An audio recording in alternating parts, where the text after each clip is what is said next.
یار مجھے یقین ہے یہ ہمیں دیکھ کر ہی ایسے ہنس رہی ہوں گی۔ شام نے زاوی کو دیکھتے ہوئے منہ بنایا۔ کوئی بات نہیں یار، آج ہنسنے دے، آج ان کا دن ہے، آگے ہم کہہ کے لگائیں گے۔ زاوک نے شام کے ہاتھ پر ہاتھ مارا، بالکل احساس کے انداز میں، جبکہ اسے اپنی نقل اتارتے دیکھ کر احساس نے اسے زبان چڑھائی۔ چند مہینہ پہلے والی وہ بولی سی احساس یاد آئی، اس کے قریب آنے پر بھی سہم سی جاتی تھی۔ اسی کے کالج میں اپنا مشن مکمل کرنے اور احساس کو کچھ دن اپنے پاس رکھنے کا یہ اثر تھا۔ پہلے کی طرح اس سے ڈرتی اور گھبراتی نہیں تھی، شاید اب اسے زاوک کی محبت کا احساس ہو چکا تھا۔ ساری رسمیں ادا ہو چکی تھیں، بس ایک رسم کے علاوہ۔ زارا کو شام کے گھر رخصت کر دیا گیا، جس کی وجہ سے اس کی آخری رسم رہ گئی، اور اب دونوں ہی افسوس سے ہاتھ ملتی بیٹھی ہوئی تھیں۔ کمرے میں قدم رکھنا چاہا تو دیکھا دروازے پر زائم اور موسیٰ کھڑے تھے۔ سوری ماموں، آپ اندر نہیں جا سکتے جب تک آپ ماما اور احساس آنٹی کا نگ نہیں دے دیتے۔ ماما یہاں پر نہیں ہیں، وہ زاوک ماموں سے اپنی نگ وصول کر رہی ہیں، اس لیے مجھے یہاں بھیجا ہے تاکہ آپ سے میں ان کا گفٹ لے سکوں۔ چلیں آپ جلدی کریں، میرے پاس زیادہ ٹائم نہیں ہے، مجھے سونا ہے، آلریڈی 2 گھنٹے لیٹ ہو چکا ہوں۔ ٹائم کی پابندی دیکھ کر شام نے غور کر اسے دیکھا۔ حجاب اسے 1 سیکنڈ بھی نہ تو زیادہ سونے دیتی تھی اور نہ ہی زیادہ جاگنے دیتی تھی۔ یہ تو شام کی شادی کی وجہ سے اس کی عید ہو چکی تھی کہ یہ ابھی تک جاگ رہا تھا۔ کیا چاہیے؟ شام نے غور کر پوچھا۔ کچھ بھی دے دے، بچہ ہے کون سا اس کو پتہ ہے۔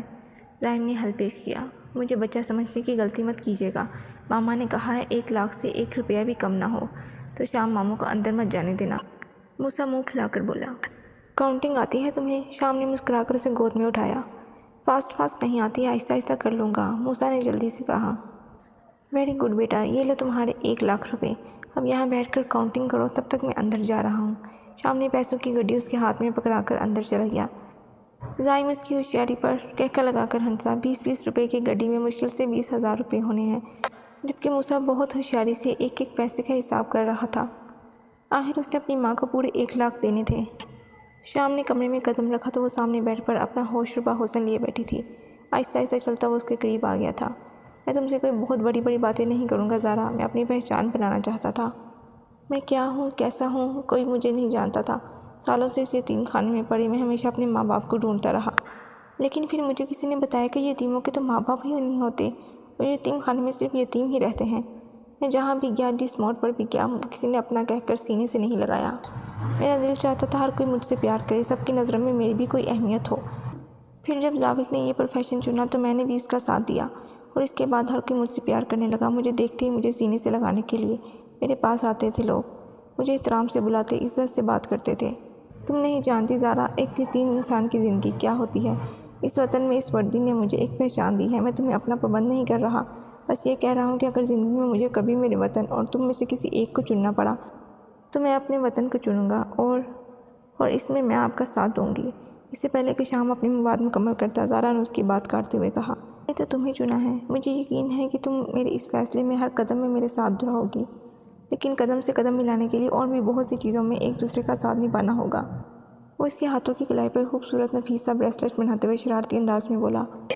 اب یہاں تک آ ہی گئی ہوں تو آگے بھی آپ کے ساتھ ہوں، لیکن پلیز آپ مجھے آگے پڑھنے کے لیے نہیں کہیں گے، بڑی ہی الجھن ہوتی ہے مجھے اس پڑھائی سے۔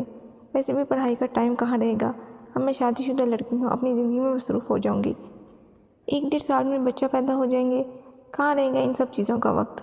اتنا بڑا گھر ہے جو مجھے سنبھالنا ہے، اور پھر بچوں کی پڑھائی، ان کا اسکول، ان کے کپڑے، ان کا کمرہ، کتنی چیزوں کا خیال رکھنا پڑے گا، اور پھر جب بچے بڑے ہوں گے تو ان کی شادی بھی تو کرنی پڑے گی۔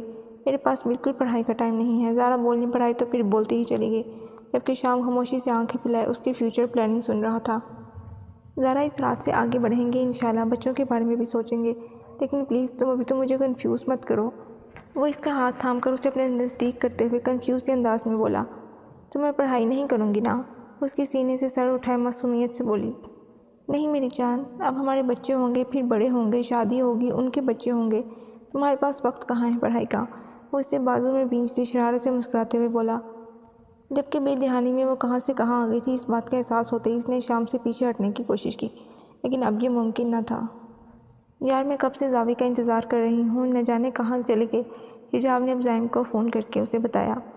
صبر کرو یار، کہاں جانا ہے انہوں نے، آنا تو ہے ہی اس کمرے میں ہی، زائم نے موسیٰ کو اپنے سینے پر لٹاتے ہوئے کہا۔ لیکن اب تک تو ان میں آ جانا چاہیے تھا، اتنی دیر ہو چکی ہے، لگتا ہے انہیں اپنی دلہن کا بالکل بھی دیدار نہیں کرنا۔ حجاب منہ بنا کر بولی۔ ہاں، جیسے تمہیں اپنے دلہے کا دیدار نہیں کرنا، زائم شرارت سے بولا۔ اس نے کتنی منتیں کی تھیں گھر چلو، لیکن مجال ہے جو وہ اس احساس کی بہن بننے کا موقع ہاتھ سے جانے دیتی۔ احساس بیچاری کو تو آج ہی پتہ چلا تھا کہ جس حجاب کو اپنا دشمن بنائے ہوئے تھی وہ تو اسی کی ٹیم میں کام کرنے والی ایک ورکر تھی۔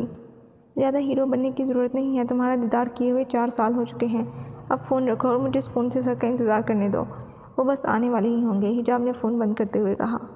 لگے رہو حجاب بیٹا، آج کوئی نہیں آنے والا ہے کیونکہ اس کو تو اپنی منزل تک پہنچنا تھا، وہ تو کب کا پہنچ چکا ہے، زائب نے آنکھیں بند کرتے ہوئے مسکرا کر کہا۔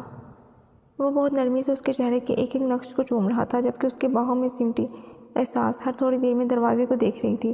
ایک سب باہر کیا سوچ رہے ہوں گے کہ آپ کھڑکی سے اندر آئے ہیں، ہر تھوڑی دیر بعد میں دہرانے والی بات اس نے ایک بار پھر سے دہرائی تھی۔ ہاں تو تم کیا سوچتی ہو، آج اس حسین رات کا وقت میں حجاب کے ساتھ ویسٹ کروں؟ کبھی بھی نہیں، آج کی رات کا ہر ایک پل میں اپنی جان کے ساتھ گزارنا چاہتا ہوں، وہ نرمی سے اس کے لبوں پر جھکتے ہوئے بولا۔ لاوک بیچاری کب سے آپ کا انتظار کر رہی ہے، اس نے ایک بار پھر سے کہا۔ تم اس پر نہیں، اپنے شوہر پر دھیان دو۔ میں بھی تو تمہارا انتظار کرتا رہا ہوں 12 سال، نکاح کے بعد رخصتی کے لیے اور 15 دن رخصتی کے بعد اور دوبارہ رخصتی کروانے کے لیے۔ اس بار اس کا نشانہ اس کی 2 حسین آنکھیں تھیں، وہ باری باری اس کی آنکھوں پر لب رکھتا اس کے کان کو دھیرے سے چھو کر بولا۔ لیکن ذاوق، بس اب کوئی دوسری تیسری بات نہیں، اگر تمہیں مجھ سے کوئی بات کرنی ہے تو اپنے اور میرے بارے میں کرو ورنہ خاموش رہو، یہی تمہارے حق میں بہتر ہوگا۔ اسے اپنی باہوں میں سمیٹتے ہوئے وہ دھمکی دیتے ہوئے انداز میں بولا جبکہ اس کی بڑھتی ہوئی جسارتوں پر احساس گھبرا کر رہ گئی۔ لو یو سو مچ، احساس تو میری پہلی اور آخری محبت ہو، اگر اس دن تمہیں کچھ ہو جاتا تو تمہارا ذاوق ٹوٹ جاتا، ختم ہو جاتا، لیکن تم نے اسے ٹوٹنے نہیں دیا، اسے کسی نازک گڑیا کی طرح اپنی باہوں میں سمیٹتا ہوا اپنے مزید قریب کرتے ہوئے بولا، جبکہ اپنے چہرے پر جا بجا اس کے لبوں کا لفظ محسوس کرتے وہ اپنی آنکھیں بند کر گئی۔ نہ میری جان، آج تو ایسا نہیں چلے گا، آج تو کہہ دو جو میں تمہارے لیے محسوس کرتا آیا ہوں وہی تمہارے دل میں بھی ہے، آج تو اپنے دل میں چھپی اس محبت کا اظہار کر دو جو تمہارے دل میں پچھلے 12 سال سے دبی ہوئی ہے۔ ہاں احساس، میں جانتا ہوں جتنی محبت میں نے تم سے کی ہے اتنی محبت تم بھی مجھ سے کرتی ہو، بس کہتی نہیں ہو، لیکن آج کہو گی اور میں سنوں گا، یہ تو میری خواہش سمجھ لو یا ضد، لیکن آج تمہیں میری محبت کا جواب محبت سے دینا ہوگا۔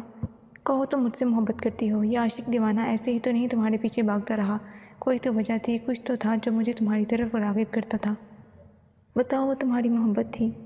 کیوں، صحیح کہہ رہا ہوں نا میں، تم بھی مجھ سے محبت کرتی ہو، دیوانی ہو میری، اس کا چہرہ نظروں کی سار میں لیے ضدی لہجے میں بول رہا تھا، جب احساس نے شرما کر چہرہ اس کے سینے میں چھپانا چاہا۔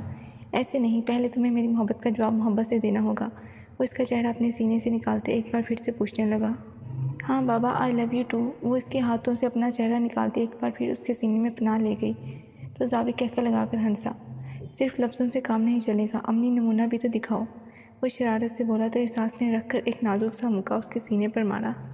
اچھا بابا تم مت دکھاؤ، عملی نمونہ میں دکھا دیتا ہوں، وہ اس کی ناراض نگاہیں دیکھ کر محبت سے اسے اپنے قریب کھینچتے ہوئے ایک بار پھر سے اسے شرمانے پر مجبور کر گیا۔